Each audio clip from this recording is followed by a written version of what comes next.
ಕಲ್ಯಾಣ ಕರ್ನಾಟಕ ಅಷ್ಟೇ ಅಲ್ಲ, ಇಡೀ ನಮ್ಮ ನಾಡಿಗೆ ಆರಾಧ್ಯ ದೇವರಾಗಿರುವಂಥ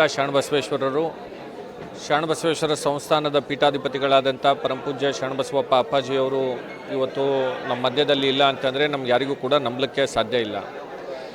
ಇವತ್ತು ಅಪ್ಪಾಜಿಯವರ ಕೊಡುಗೆ ಈ ಭಾಗದ ಶಿಕ್ಷಣ ಕ್ಷೇತ್ರದಲ್ಲಿ ಅಷ್ಟೇ ಅಲ್ಲ, ಇವತ್ತು ಅನೇಕ ಕೆಲಸಗಳನ್ನು ಇವತ್ತಿನ ದಿವಸ ಪರಮಪೂಜ್ಯ ಅಪ್ಪಾಜಿಯವರ ನೇತೃತ್ವದಲ್ಲಿ ಆಗಿರುವಂಥದ್ದು.